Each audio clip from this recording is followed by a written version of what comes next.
but like safety is kind of paramount. Yes. In every single industry, in every single situation. So I have something to say about that. The DJ at the last steering committee meeting I was on, one of the big things that they are trying to get approved, I can't remember if it's been approved or they are trying to get it approved, is that there is a separate safety person in addition to the AD, because it's too big of a job to just be handled by one person who is all trying to run a set. We are the Get Reelisms Podcast. I am Adam Chase Ready. And I am Christine Chen. And surprise, we're both filmmakers. We get into it by sharing secrets, advice, and gossip in filmmaking. And we even get our other filmmaking friends to share theirs too. So please, everybody, join us for an ode to filmmaking. If it hits you just right enough in the back of the neck, you are out for like a week. That sounds like brutal. Vancouver and Seattle. Seattle is really, really cold. No, Vancouver's worse, I'd imagine. It was all very cold. I'd imagine and it did snow. So awful. I heard that it did sprinkle a little bit, right, in Texas. Maybe it did. This is North Dallas. I'm from Los Angeles, now Frisco, Texas. Oh, you moved from Los Angeles to Frisco, Texas. Same thing I did. Yeah. I moved from the Bay Area Definitely to would like Austin. to hear why from you, Don. Yeah. Yeah. So I'm very interested because Christine I did knows the opposite. why. I'm kidding. No, I think you do, actually. I think you do. There'll be a pop quiz at the end of the show. San Antonio light cold drizzle. Yeah. I think it's happening here too. It's they called it a flurry in the weather app. I don't understand that. Like I imagine like a flurry being like, like a light blizzard. And when I think of flurries, I think of like little tiny bits of snow that just instantly disappear. Yeah, but it's definitely not that outside. Oh. I'm looking outside. Oh, shit. Yeah. I just made eye contact with my Amazon delivery guy. Literally, he just walked by and I just opened up the window. So, you were talking about your first DGA, not gig, but event, right? Event. Yeah. So I went to my first DGA event as a DGA member. Fuck yeah. And it was a panel about making the switch between first ADing to directing. Perfect. So it was so fun to hear it because I think for the first time, like I felt like I was in the club and all those club members respected that I was in the club as well and treated me like I was a peer, Nice. Like, even though I know all these people have tons of other experience, I'm in a director who directed Glow, an AD who's AD, Daisy and the Jones, like big things, Right. Just got nominated for Emmy. So just like shit like that. And like, I just walk up to them and like, hi, I'm new as a DJ member and stuff. And they're like super nice. And so, well, at least for that. Sorry, I missed something. Donald says it's an open market here. I'm doing my own thing my way here and it's cheaper. Oh yes, it is significantly cheaper. I know. I every time I pay for $5 gas or an $8, $9 coffee, I think to myself, why the fuck did I move from Texas? Yeah. It's always a baffling experience because like going back home even just like a couple weeks ago, or not a couple weeks ago, or was it a week ago? 2 weeks ago. Yeah, it was like 2 weeks ago. Yeah. When I came back home, I realized that too. I was like, it's $10 for a fucking cold brew, dude. What? Like I get a cold brew here at a mom and pop shop. It's like no more than $3.50 or $4. Like that's amazing. I'm sure there's better prices in other like cities in California, but there's like better prices. Some I discovered towns. one place. Phil's. There's a I went to this Phil's coffee shop is today called. awesome. It's So awesome, and only- their medium is like a large in most places. Exactly. Yes. I was literally about to bring that up. And yeah, the sizes are fucking Yes. awesome. Don't go to Yeah. Pete's. I used to work at Pete's. Don't go to Yeah. Pete's. I'm sorry, Pete's. Yeah, I went into Phil's today, and I was like, "Holy Phil's shit!" is where I was it's like, at, this is baby. I was like, "This is like Texas." Yeah, Yeah. and it's like yeah, $5.85 for a cup of coffee instead of $7. Yeah. So also It's still a little before- expensive, but yeah. Well, but the volume of coffee you get is Correct. amazing. It's Makes up for tremendous. it, yes. Yeah. Eve said it's cheaper but less work. Waiting for the 200 million incentives to kick in. Yeah, that is also partially why I moved. I mean, I was working pretty consistently. Like, I was a lucky person to be able to do that. But I think where I went wrong, is guys. that What's up? I wanted to be considered for the big stuff. So Yeah. like the union stuff, the higher budget things. And the thing is, like, coming here, I'm realizing like, oh, dude, I don't have any TV experience. I've had like one TV experience where I was a PA. I don't have any, zero, because there just wasn't opportunities really much here in Austin. And when there were, they were already like spoken for, you know? Right. And so that was an issue. And I kept doing, I say this with love. I'm really tired of indie shit shows. But I love indies. I mean, I came up through that world, so I've only done indies. But I'm very tired of indie shit show. But it's so funny because at this panel, the AD switched to directing. The one lady who was talking, I have a name. I could probably tell you. She was like, the reason why I made the switch is because I'm tired of ADing for cis white men who basically take it for granted what they're doing, like they're taking for granted their work, you know, type thing. Yeah. That other people would have put time in to, you know, direct, you know. So that was her issue, and I totally feel that. I mean, I told you on that like several podcasts, like I would kill to be in some of those positions. But then you see people who like squander it away, who like don't even bother to read the script, and it hurts. Like, it literally hurts, and it makes me very angry. So that's, so And you she shouldn't- said that. And this that's far in why. the business and this far in the game, Christine, I don't think you should, you know. Yeah. I don't want to despair. But no, I don't care. You shouldn't stoop that low to go on those sets. I'm sorry. No offense if that's going to be offensive to any cis white man. As a half cis white man who's telling you this, chill out. I think y'all. the reason. Sorry. Yeah. The big thing is that, like, in the beginning, I was learning things. You know, the structure, the flow. You know, you need to start somewhere from the bottom. You know. But now I feel like I'm not learning anything on these shit shows anymore. You know, I feel like I'm teaching. And it's like, then you should just credit me as being the director at that point. Co-director, you know? yeah. Or director, co-director basically. or something. Yeah. So I just want to AD for a director that I learned something from. And that's the whole reason why I went into ADing, was I felt that would be a good way for me to see and watch and observe other directors and how they work, so that I can learn how to better be a director myself, you know? And so now I'm like, Jesus Christ, I'm just hosting directing 101 on sets. Yeah. But without saying I am. That's the problem. I have to like word things in a way that makes it the other person's idea and everything, and it's like really frustrating.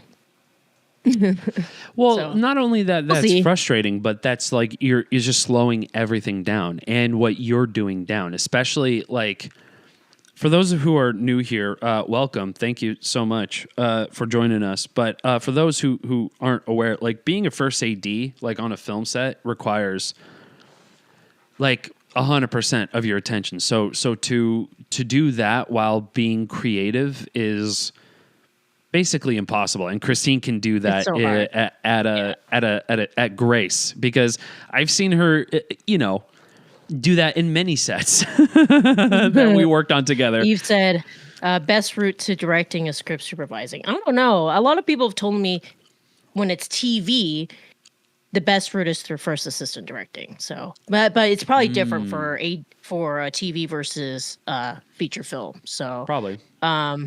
yeah.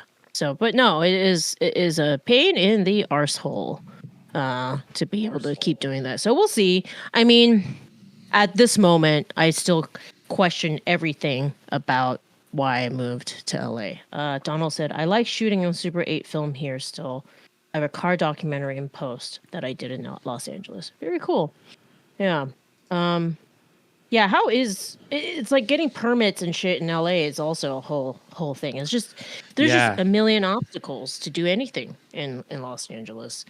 So kudos to all you LA people that seem to get things made in LA. So yeah, no, I mean that's why like I knew because those were my choices too, was to like do film in like San Francisco Bay Area, which I asked around to like some people who works in like television production in San Francisco. And they're like, they ain't shit here, boy. Like, if you're trying to get on some indie shoots, you're not going to find anything. Go to LA, but shit's just going to be expensive, and you're going to be broke and sad, and you're going to cry every night. So how about you just go to a different state? And then I thought of New York, which I'm like, okay, that's a little bit of a silly jump for me. And then so I was like, well, I've always heard about Austin, so I wanted to try out Austin, and thank God I did that. Yeah, I did that. Yeah, I was also dating somebody too who lived in Portland, and we were getting really serious in our relationship, and I was gonna make a very bad decision of just staying in Portland for another person, thinking to myself that, I'll just work retail for a little bit and then maybe find anything in film in Portland. And it just completely defeats the purpose of the whole thing. So, long story short, coming to Texas, met Christine, threw me onto a film set, and now we're 136 episodes in a podcast that I love. Yeah. And I'm glad that you guys have joined us too. All the new people. Thank you so much. Yes. But I love Texas. I love it so much. If I knew that staying in Texas, I would be able to work on bigger things with more frequency, exactly what Eve was saying. There's just not that many options. I would have stayed. So hopefully maybe with the $200 million incentives, once they kick in, maybe I'll find myself moving my ass back. But I mean, I miss all my friends. I miss the Texas film community very, very much. Part of the reason why I started this IG is so like I'm not, unfortunately, I don't spend much time on it, but when I can, I try to promote all my fellow Texan filmmakers and everything. All you have to do is just DM Texas Filmmaking, and I'll go in and just repost things, whatever helps. Because I know every little bit helps. Donald says, I heard they going to build a film studio in Dallas. Yeah, I've seen 50 million articles about this film studio that's being built in Texas and some other places. So yeah, you said no permits needed in Texas. Yeah. So you said we already have a few. Exactly. So yeah, I mean, right now I think it's just the infrastructure still it cannot compete with LA. And here is how you know. Yeah. When you join the DGA, you have to fulfill a number of days working as a first assistant director. And the days for the entire third area, which means anything that is not Los Angeles or New York, is only 150 days. It is triple that amount, almost triple, about two times for something to join as a DGA first California, Southern California area in California. Right. Because it's by proportion of what is available. So the entirety of the US that is not LA and New York has less requirement days than LA. Wow. Which is just crazy. Yeah. Yeah. To put that in perspective, that's just fucking.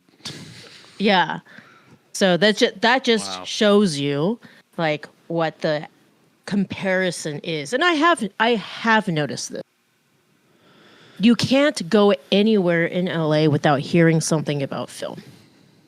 You not so much in Austin. You can still sit at a coffee shop and hear nothing about film. In LA, you literally cannot go anywhere without hearing something about film. Like every single place, you just sit, listen quietly. Somebody's talking about a set. Somebody's complaining about the strike. Something's coming. It's just this place is like, I mean, this is the sole money maker in LA. So, but that's why. But you know, every day when I pump my $4.99 gas, I question everything about my life decisions. Well, it's interesting too because like we were talking about this a few weeks ago. Remember you brought up like was it you? I think it was you that brought this up that there's less like studios are looking for less features and more shows, like more pilots to run and more shows to fulfill and stuff like that. Yeah. Okay, so that was you. Is it, like I feel like a lot of those people in those coffee shops and all that, like working those shows is essentially a full-time gig. So there's probably you could probably throw a quarter and hit a crew member from any one of those shows. You know what I mean? Totally. Like all of them, one quarter. So it just I feel like it just becomes an oversaturation. I'm sure like there's different parts in LA that talk about other things. Donald says it's so much open land here in Texas to do whatever. Yeah, this is true. It is. Yeah. Less rules. Yes, a lot less rules. Wild South. Yeah. But to piggyback on that, there's a lot of safety compromises that happen that always have to be nipped in the bud. You know what I mean? Agreed. And I've gotten to the point where after 5 years of working on these sets, like it's, and I have an Alec Baldwin article here that just came out recently that we can talk about later, might relate to this, but like safety is kind of paramount. Yes. In every single industry, in every single situation. So I have something to say about that. The DGA at the last steering committee meeting I was on, one of the big things that they are trying to get approved, I can't remember if it's been approved or they are trying to get it approved, is that there is a separate safety person in addition to the AD, because it's too big of a job to just be handled by one person who is all trying to run a set. You know, so they want to approve somebody who's like a literal safety person whose sole job is to watch out for safety things, you know? And that makes plenty of sense to me. Yeah. Yeah. So I mean, you know, now you kind of have to, right? Because it seems like even somebody like an armorer who had their second time ever on a film set essentially compromise the entire safety of the set. You know, right? The investigation's there, the case is there. There's nothing to really argue about that. That's just what it is. Sure. So I think that's essential to have a coordinator, a safety coordinator. So it's just a safety, because the thing is, I think it helps to mitigate conflict of interest. So as an AD, you are constantly like being pulled in two specific directions. One towards production and the crew, and the three. The other with the DP and director, and then the third one is with top of the line producers, and they all conflict with each other, right? And so this is why like everybody hates you. So the producers just want you to finish as soon as possible because time is money. Money is time. The DP and director want the polar opposite of that. They want as much time as they can to get that one shot, and then the crew is looking out for, their well-being. So, and not only their well-being, but also their specific department's needs, right? So their job is to hyper focus on their department. And so, yes, whether there's 5 ice cubes versus 8 ice cubes might be like life or death to this production set, prop person, is not in the grand scheme of things. And as the AD, has to circumnavigate that and feelings and all sorts of stuff. So that's a lot. And so if you have somebody who's like neutral and just deals with safety, I feel like a lot of things wouldn't fall through the cracks because you don't have anybody pulling you everywhere for different political aspects, So they can just say, that's not safe, and just flat on say that and just look at stuff like that instead of being like, we're rushing today, so we have to get this right now. We only have 5 minutes to do this, so because that AD's job is also on the line, right? So if they don't make the time, the director, the producers are watching that person and that person could get fired, right? Or if the director does not doesn't feel supported by the AD, you can also get fired for that because it's insane. And then obviously the crew, if the crew doesn't feel supported, you can also get fired for that. So a little bit side note, Roxy, who's a makeup artist, formerly from Texas, who lives in LA, and also my roommate. Friend of the show. She's trying to read this book called The Courage to Be Disliked. I saw that on her stories. I laughed so hard. That's awesome. I'm glad she's doing that, but I'm like, Roxy, my job is to be disliked. Like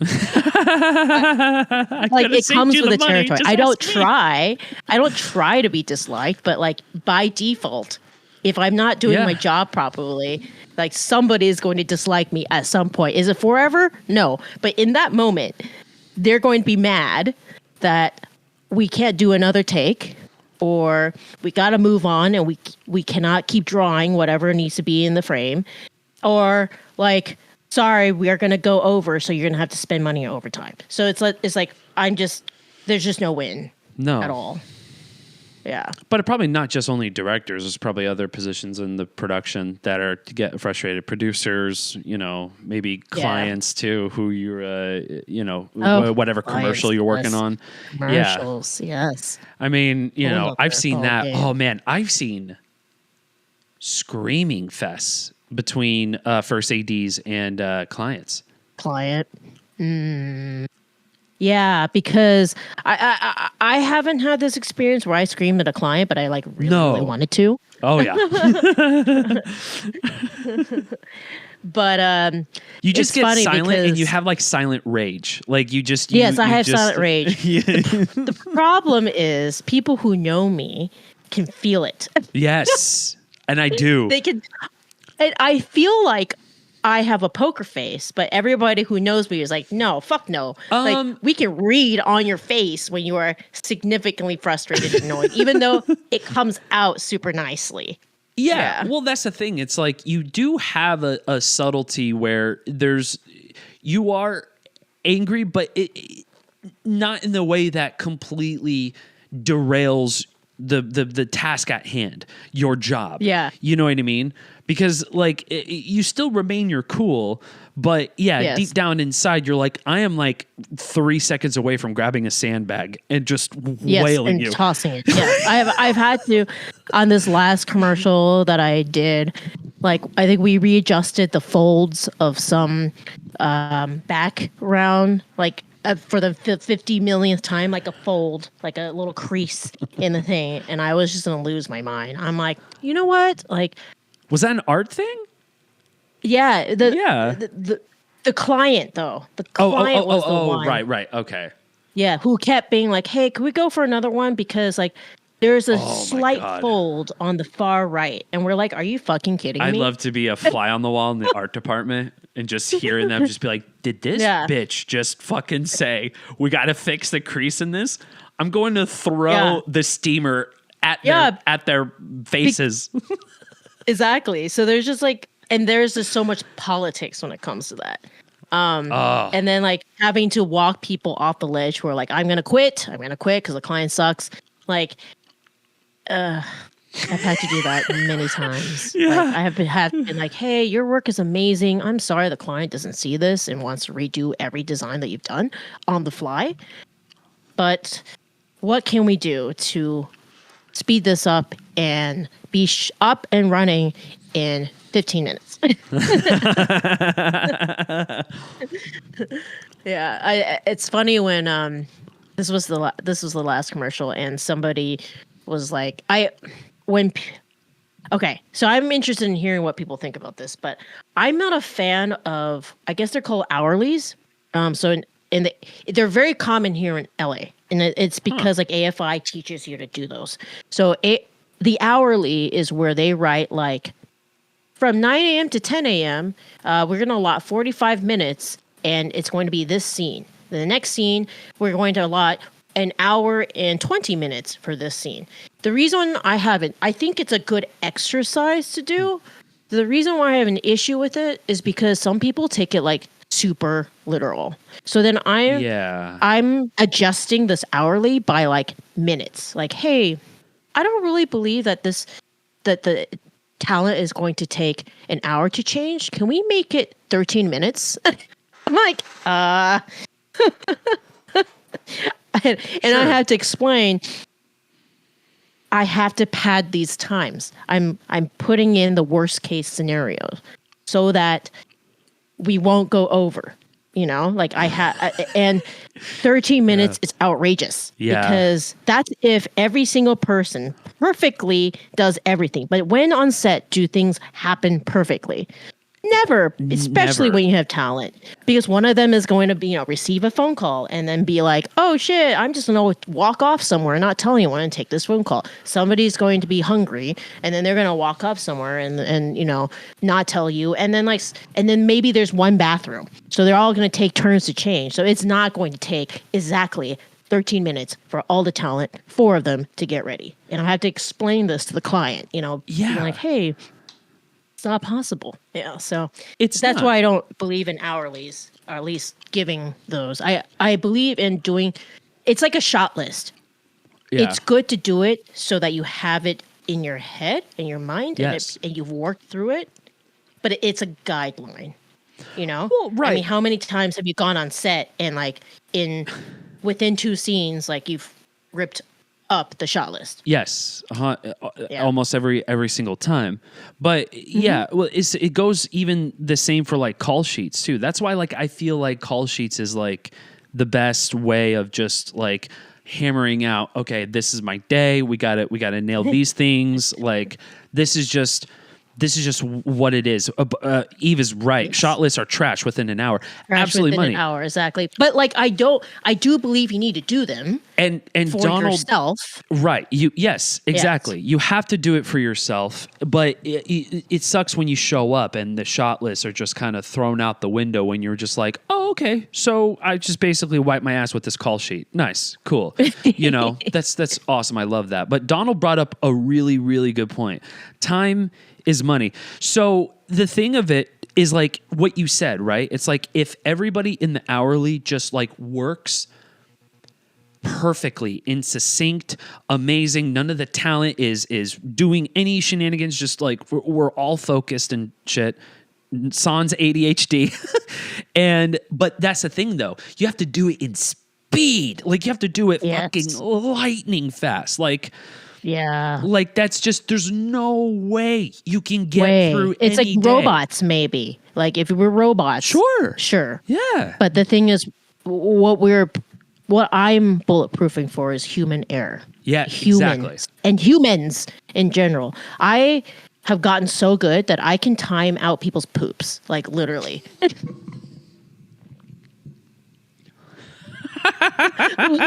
I kid you not. I remember I told you on this one set in Virginia where the talent had to go use a restroom, and it wasn't like nearby either. We were on a giant plantation, and so you had to ride a go-kart to get to the restroom and go-kart back.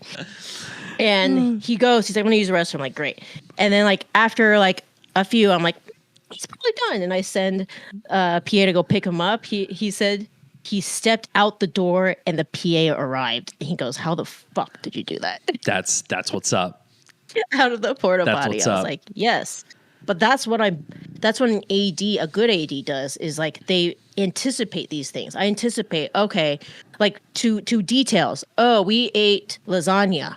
Oh shit. Let's add 30 more minutes to when we actually start. Yeah, right. We're gonna. It's lead in our stomachs. Yeah. Yeah. Because we're all gonna be falling asleep. Or like, okay, yeah. I've made last minute schedules for random weather stuff, and I think to stay sane too, you kind of need to just figure out like what is within my control. So there's no use freaking out when like there's rain. It's funny because like you'll see the director and the producers freaking out because there's rain. I'm like, there's rain. So let's just come up with another plan. It is what it is. I can't make it stop. Yeah.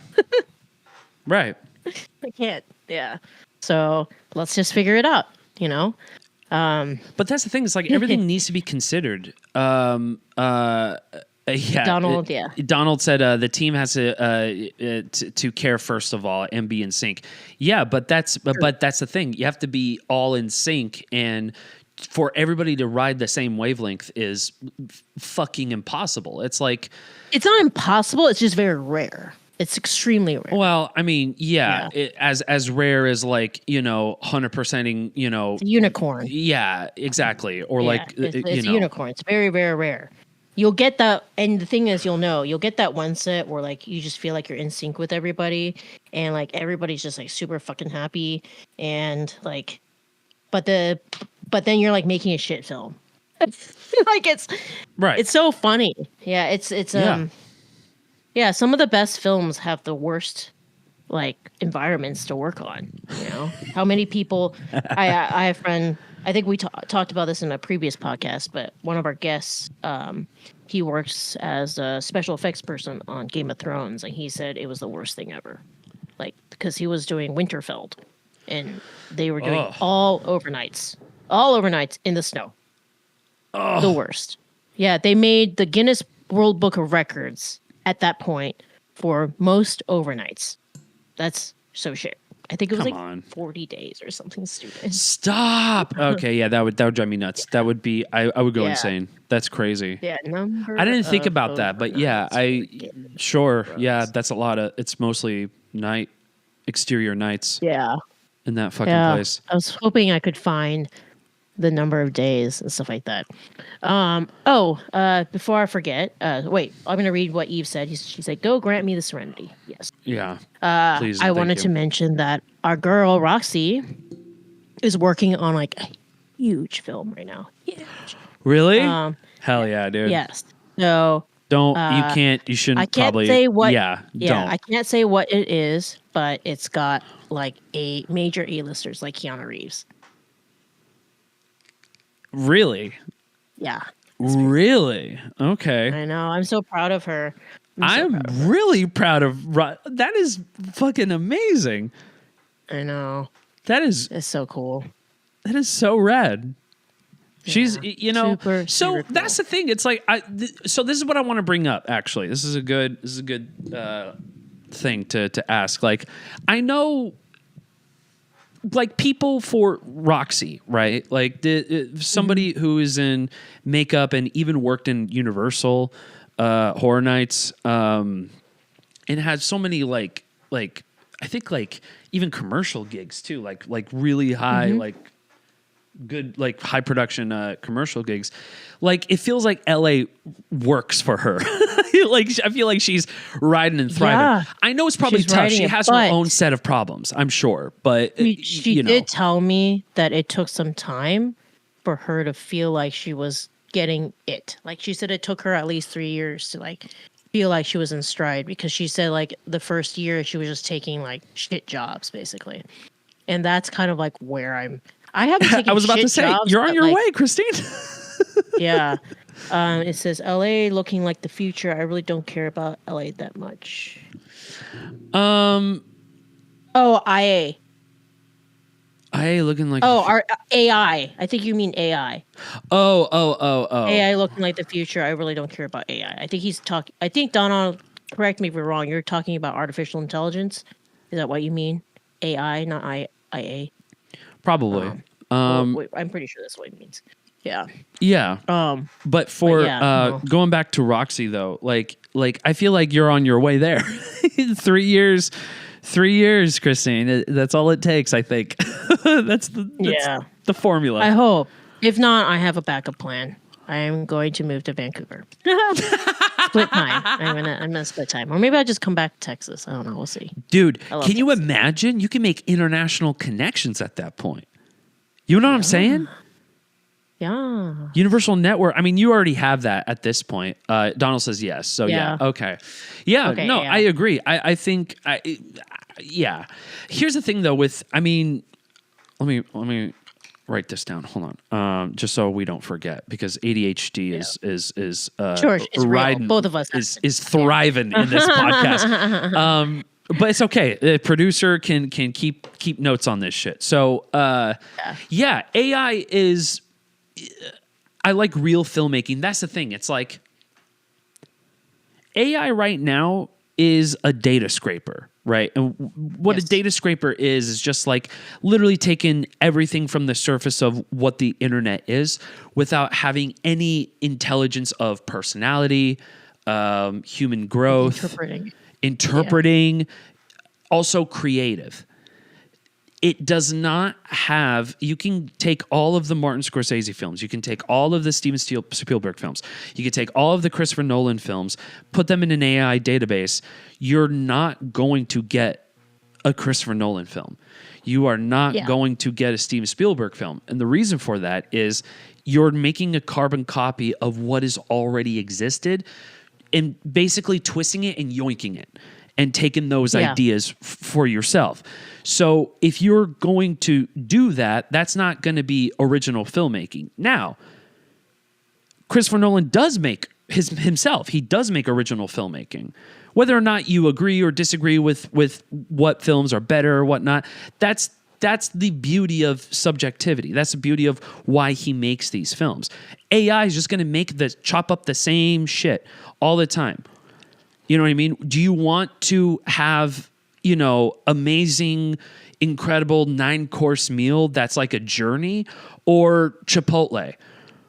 You know what I mean? There's something for everyone. It's consistent. It's great. I love consistency. Don't get me wrong. But when you need that creative edge and you need that creative touch, it's always subliminal to where a computer or AI, let's just say, could ever even touch on in the slightest.